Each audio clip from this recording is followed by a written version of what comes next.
बहुत से लोग तो पसंद करते हैं कि पेठे के साथ दाल मोठ को भी छुपा छुपा के खाने में उसका आनंद ही कुछ अलग आता है। जो भी टूरिस्ट आगरे आएगा, ताजमहल देखने आएगा तो पेठा लिए बगैर नहीं जाएगा। यानी कि ताजमहल की पहचान पेठे से है और पेठे की पहचान ताजमहल से है। आज ये एक दूसरे के पूरक बन चुके हैं।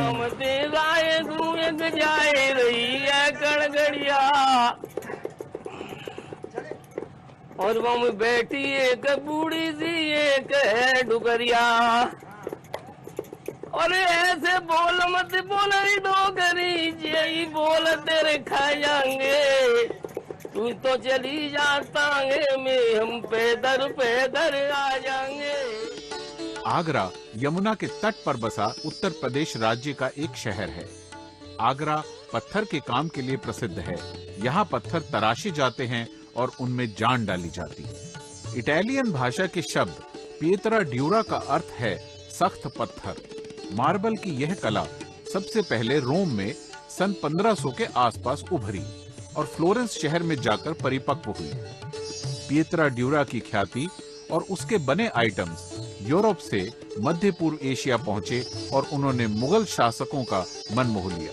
उनकी इस पसंद का प्रतिबिंब उभरा 17वीं शताब्दी में भारत में, जिसने आकार लिया सफेद मार्बल के ताजमहल के रूप में। उस समय से आगरा और मार्बल कला एक दूसरे के भीतर इतना रच बस गए कि एक का जिक्र दूसरे के बिना अधूरा सा लगता है। वो कला के जादूगर जिन्होंने ताजमहल पर अपने हाथों की नक्काशी उकेरी, उन्हीं के वंशज आज आगरा के मार्बल उद्योग की रीढ़ की हड्डी हैं। मैं यहीं रहता हूँ ताजियन में। बाप दादा के टाइम पुराने जो हमारे बड़े बूढ़े थे वो बाहर के थे, समझे। अब वो लोग तो सब पुलिया ख़त्म होती गई, अब हम तो यहीं पर ही रह रहा हूँ और अपने थोड़ा बहुत काम करते हैं, दुकानदारों में ले आते हैं।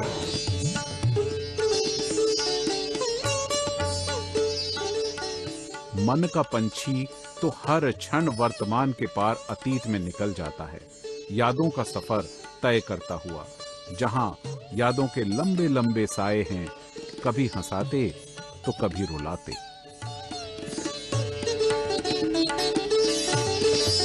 इस काम को मैं 20 वर्षों से कर रहा हूं और ये मार्बल इनले वर्क जो है ये मुगलों के टाइम से मशहूर है बहुत। इसके कारीगर जो है ईरान से आए थे, जिन्होंने ताजमहल के अंदर काम करा, जो उस टाइम से लेके इस टाइम तक ये काम आज तक जो है बनी रहा है। और ये एक बहुत ही बारीक काम है और बहुत ही अच्छी कला है कि सान से जो है घिसाई का काम होता है और टांकी से जो है भराई का काम होता है, जिससे कि पूरा पीस तैयार होता है। आगरा का मार्बल उद्योग भारतीय उपमहाद्वीप का एक आकर्षक और लोकप्रिय उद्योग है। मार्बल की कलाकारी में मार्बल इनले का रूप सबसे खूबसूरत होता है, यानी पत्थरों को काटकर हाथ से पच्चीकारी की जाती है। ताजमहल इसका सबसे सही उदाहरण है। ताजमहल के अंदर काफी लोग जो आते हैं पर्यटक इसी काम को देखने के लिए आते हैं, क्योंकि ये काम कहीं और नहीं है, इनले का काम ताजमहल के अंदर ही ज्यादातर हो रहा है। फॉरेनर्स इसको लाइक करते हैं, इंडियन भी इसको लाइक करते हैं। ताजमहल के पास में हैंडीक्राफ्ट के अलावा और कोई काम हो भी नहीं सकता है, इनले के ही काम है और ताजमहल के पास में है, और कोई काम हमारा चलेगा भी नहीं। इसी काम को हमने सोचा और इनले का काम हमने चालू कर दिया है। इसको लोग इसके ऊपर डिपेंड है, यहाँ की काफ़ी फैमिली जो है इस ताजमहल के ऊपर डिपेंड है।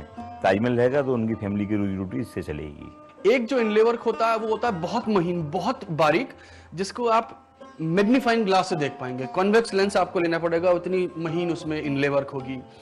दूसरा हम बात करते हैं स्टैंडर्ड, जो कि ताजमहल में इंटीरियर में इस्तेमाल हुआ है। उसमें आप अगर देखेंगे तो एक फूल में करीब 50 से 60 पत्थरों को मिलाकर एक फूल बनाते हैं। उसके बाद जो तीसरा वाला है वो है जो फकाड पे, जो ताजमहल की बाहरी दीवारों पे हुआ है, उसमें बहुत बड़े बड़े फूलों का इस्तेमाल हुआ है। मतलब एक बहुत बड़ा फूल जो कि आप समझिए करीब 12 इंचेस डाया का एक फूल है और वो मात्र 6 पत्तियों से बन गया।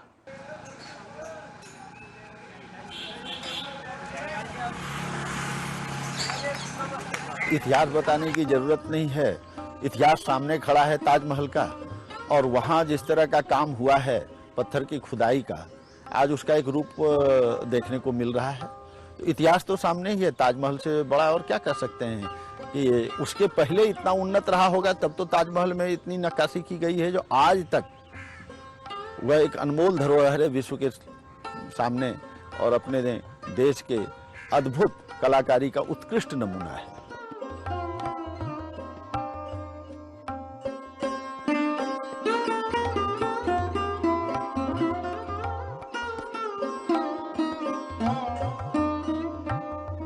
एक एबेलोनी है, न्यूजीलैंड से आता है, वो भी शेल का एक पार्ट है। ये है, वो शाइन करता है, बहुत खूबसूरत दिखता है। जिसकी हम बात करते हैं, ताजमहल की बात करते हैं, मूनलाइट में बहुत खूबसूरत दिखता है। सोन परी नहीं, पानी तो पिला दो। इसमें एक मदर ऑफ पर्ल है, mother of pearl seashell या सीपी जिसको हम बोलते हैं, उसमें भी उसकी भी क्वालिटी है। तो एक बहुत अच्छी वाली जिसकी शाइन बहुत खूबसूरत हो। एक एबेलोनी है, न्यूजीलैंड से आता है, वो भी शेल का एक पार्ट है। ये है, वो शाइन करता है, बहुत खूबसूरत दिखता है। जिसकी हम बात करते हैं, ताजमहल की बात करते हैं, मूनलाइट में बहुत खूबसूरत दिखता है। तो वो जब मून लाइट पड़ती है तो वो शेल जो है रिफ्लेक्ट करता है लाइक 3D, लाइक ग्लास की तरह से। तो वो इसलिए बड़ा मशहूर है ताजमहल मून लाइट के लिए। मार्बल के अंदर पत्थर दो तीन तरह के होते हैं। एक वाइट पत्थर होता है जिसे बोलते हैं मकराना, एक होता है ग्रेनाइट ग्रीन वाला जिसे होता है, एक होता है ब्लैक वाला जो बेल्जियम होता है, बेल्जियम पत्थर। ये तीन तरह के पत्थर ज़्यादातर यूज जाते हैं इनले वर्क के अंदर। जो वाइट मकराना पत्थर होता है वो वहाँ से, जो मकराने से जब आता है तो वहाँ से कटिंग होकर आता है साइज बाई साइज के हिसाब से। उसके बाद यहाँ पे उसको फेस दिया जाता है। गेरू लगा के सफेद मार्बल को रंग दिया जाता है आगे की प्रक्रिया के लिए।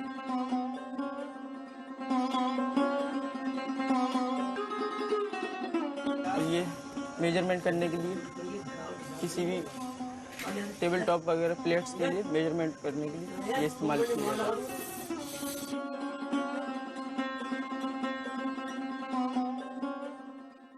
सही और सटीक चित्रण के लिए आवश्यक है सही और सटीक आधार।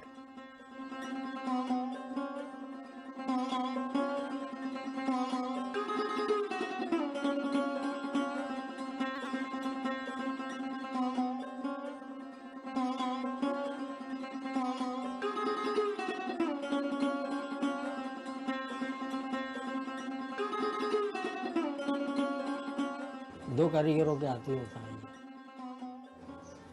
एक बनाने वाले के, एक भरने वाले के।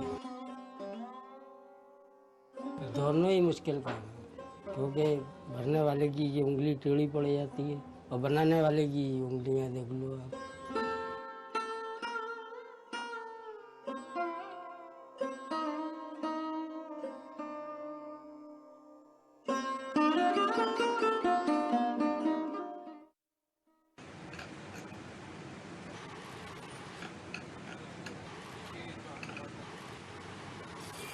जगह जगह से आए विभिन्न रंगीन पत्थर डालते हैं इस कला की खूबसूरती की नींव।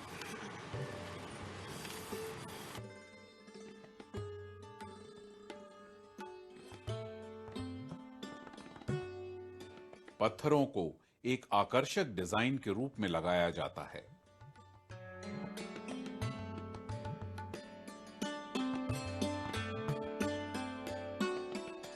गेरू से रंगे सफेद पत्थरों पर अब ये रेखाएं इन कारीगरों का मार्गदर्शन करती हैं।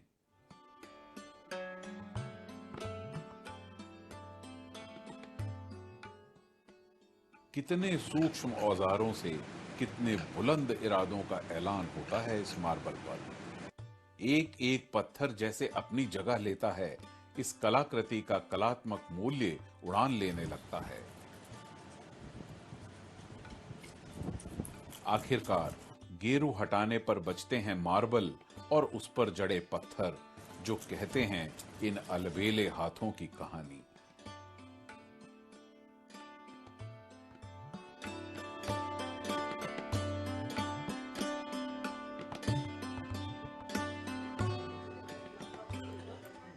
यदि मन में सृजनशीलता हो, अंतर मन में प्रकृति के लिए प्रेम हो, प्रकृति के अनबूझे रहस्यों को जानने की ललक हो, तो हस्तशिल्पकार की कृतियां कुछ बोलने लगती हैं, गुनगुनाने लगती हैं।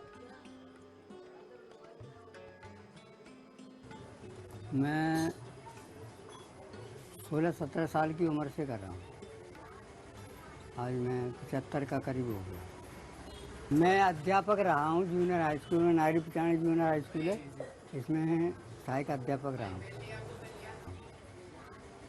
रिटायर हो गया वहाँ से, काम कर रहा हूँ। बच्चे भी सब काम करते हैं।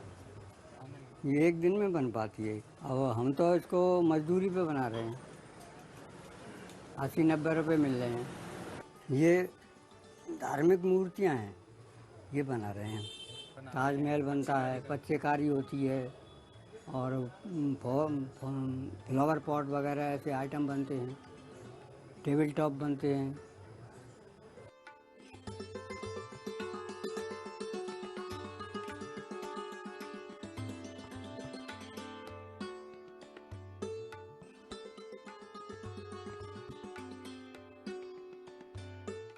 ये फूल पत्तियाँ बनाकर इसको घिसका बनाकर इसमें खुदाई करके इसमें फिक्स करते हैं। इसमें टाइम बहुत लगता है। इसमें 2 जने काम करते हैं, एक आदमी फ्लावर बनाता है, एक आदमी उसे फिक्स करता है।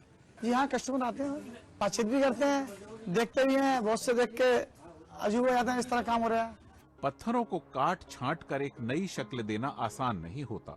पत्थरों पर कल्पना को तराशने में हाथ कितनी चोटें खाते हैं, इसका एहसास ना तो उस समय उन्हें होता है, ना ही खरीदते समय हमें। लेकिन अंधकार में बिछौने पर पड़े हाथों की लकीरों में उभरता उनका दर्द कराहट में जरूर सुना जा सकता है। लेकिन उस कराहट में भी असीम शांति होती है एक एक कलाकृति के सौंदर्य के एहसास की। तभी तो इन हस्तशिल्पियों की उड़ान ने कल्पना दी है बेशुमार कलाकृतियों को।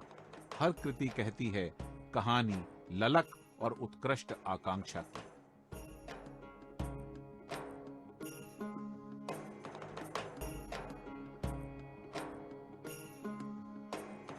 आगे प्लान ग्रेजुएशन करने का। ग्रेजुएशन के बाद में फिर कुछ अपना देखेंगे, जॉब वगैरह। ग्रेजुएशन ये अकाउंट्स में।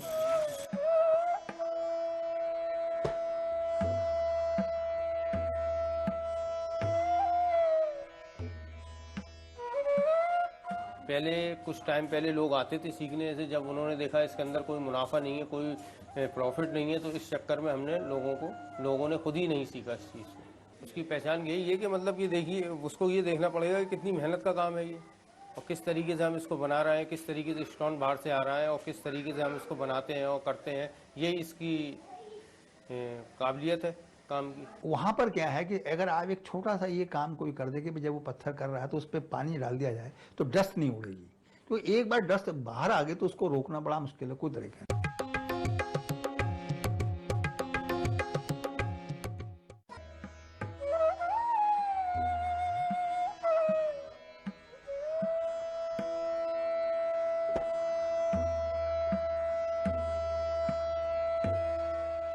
खुद अपने पसीने और दृढ़ता के साथ सींची इस धरोहर को, जो बहुत अद्भुत है, क्या उन्हें ये सौंपना चाहेंगे अपनी आने वाली पीढ़ी को? मैंने आपको बताया मैं 10 साल की उम्र से बैठा हूँ काम करने। मैं पढ़ा लिखा नहीं हूँ। वो उस टाइम पे कोई हिसाब ही ऐसा नहीं था जो कि मतलब हम पढ़ लिख लिए थे। आज मेरी 50 साल की उम्र है। घर में काम होता था, पापा करते थे तो हमने चालू कर दिया काम पापा के साथ में। पापा ख़त्म हुआ है, अब अकेले कर रहा हूँ काम। आगे किसी को नहीं सिखाया, क्योंकि काम के अंदर मेहनत ज़्यादा और मिलना कुछ नहीं है। बहुत मेहनत है इसके अंदर। तो बेलदार अच्छा है जो चुनाई करता है, ईंट गारा देता है, उसको 300, 350, 400 रुपये नफरी के मिल जाते। यहाँ इतने भी नहीं बढ़ पाते हैं, तो ऐसे काम से क्या फ़ायदा। फिर ये सोचा बच्चों ने भी कि भाई ऐसा हम पढ़ लिख रहा अपने आगे जिस माहौल के अंदर अल्लाह डालेगा वो हिसाब किताब देखेंगे दूसरा।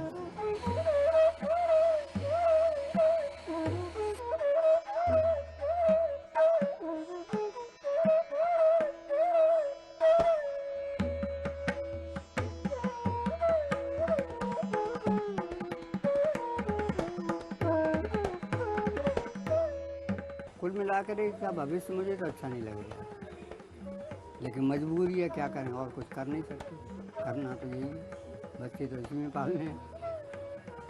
अगली पीढ़ी तक है, इसके आगे की पीढ़ी को नहीं सिखा रहे हूँ, सब इसको मतलब बिजनेस में चला गया जी, कारीगरी में, हैंडीक्राफ्ट में ना रह करके अब बिजनेस की तरीके से काम शुरू हो गया तो कारीगरी गिरती है। पहले ये हैंडीक्राफ्ट के मतलब हमें शौक होता था, हम अच्छे से अच्छा बना के दें, वो कीमत मिलती थी उसकी। अब ये है कि कैसा भी बन जाए, साइज ये होना चाहिए, कैसा बन जाए माल उसकी कोई बने, न वैसे कदरदान रहे अब न बनाने वाले रहे, वो उसी रूटीन पे हमें आना पड़ता, क्या करें, पेट तो भरना ही। जी इसके काम में वो उतना वो रहा नहीं है, कुछ ना उतनी कोई प्राप्ति हुई है इतनी, जिससे आगे घर वाला खर्चा चलाना है मुश्किल इस टाइम पे। तो अगर घर वाले का खर्चा ही नहीं चल पा रहा है तो आप बच्चे क्या करेंगे आगे चल के, तो उनको और दूसरा और काम कोई सिखाएंगे, इससे आमदनी नहीं हो, कोई खर्चा भी चले, और इसमें घर का खर्चा चलाना मुश्किल पड़ता है तो बाकी पढ़ाई वगैरह क्या चलाएंगे फिर। वास्तव में इन कलाकारों की कलाकारी की एक गरिमा है, अस्मिता है, उनका एक गौरवशाली इतिहास है जो हमेशा अतीत की गाथा ही नहीं कहता बल्कि वर्तमान की नींव भी होता है और भविष्य की दशा और दिशा का निर्धारण भी करता है। जिस कला ने इनकी जिंदगी को एक दिशा दी है, उस दिशा में सुधार के लिए प्रयासों का भी महत्व है। सबसे ज़्यादा ध्यान जो है इंजीनियरिंग कंट्रोल पर होना चाहिए। इंजीनियरिंग कंट्रोल क्या है कि आपने आजकल देखा होगा कहीं जगह पत्थर काट रहा होता है तो पहले तो धूल उड़ती थी, अब वो क्या उन्होंने एक छोटी सी टूटी लगा दी, पानी बहता रहता, धूल नहीं उड़ती। अब वहाँ पर क्या है कि अगर आप एक छोटा सा ये काम कोई कर दे कि जब वो पत्थर कर रहा है तो उस पर पानी डाल दिया जाए तो डस्ट नहीं उड़ेगी, तो एक बार डस्ट बाहर आ गई तो उसको रोकना बड़ा मुश्किल है, कोई तरीका नहीं। तो उसको एजुकेट करके और उसको जो है आप पर्सनल प्रोटेक्टिव इक्विपमेंट इसको मास्क दें, सिर्फ देना, उसको समझाएं कि भाई ये क्यों हम दे रहे हैं, कैसे पहनना है, कब इसको बदलना है, वो सारी चीज़ें बड़ी एक ये भी काफ़ी बहुत बड़ा विषय है।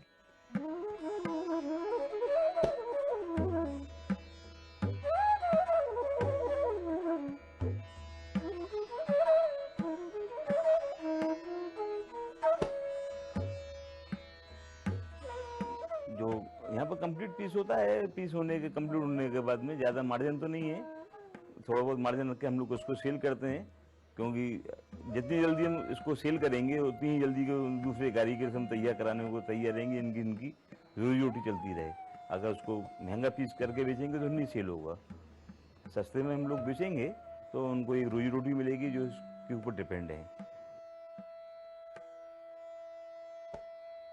जब हम बात करते हैं आर्ट वर्क की प्राइसिंग की, वो भी बड़ा इंटरेस्टिंग पार्ट है। वो डिपेंड करती है number of James stones used in article. Size का इसमें कोई प्राइस नहीं है। हो सकता है बड़ा वाला आर्टिकल जो है वो सस्ता हो सकता है छोटा वाला एक्सपेंसिव हो, क्योंकि छोटे में अगर काम हमने ज्यादा किया तो वो महंगा हो गया, बड़े में काम कम किया तो वो सस्ता हो गया।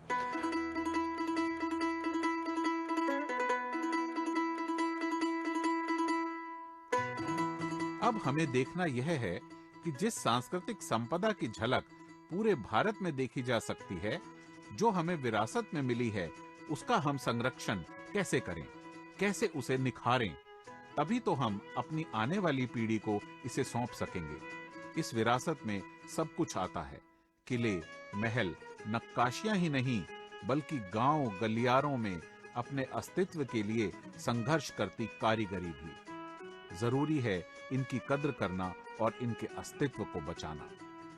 30-40 तेरे त्रिया के मेल में, 30-40 तेरे त्रिया के मेल में, तेने खूब करी है मनमानी, अरे जसु ले ले देह बिरानी रे, जसु कर ले देह बिरानी। अरे 60-70 को तू है आयो, 60-70 को तू है आयो, फिर काउन न प्यायो तो पानी रे, जसु कर ले देह बिरानी रे, जसु कर ले देह बिरानी। यह भारत की सभ्यता, संस्कृति और परंपरा ही तो है जो हर किसी को अपनाने का संदेश देती है और शायद यही कारण है कि हमने न सिर्फ भारत की ही बल्कि दूसरी सभ्यताओं और मान्यताओं को भी इज्जत दी है। इसी तरह की एक अलग ही दास्तान कहता है हरियाणा का फारूख नगर।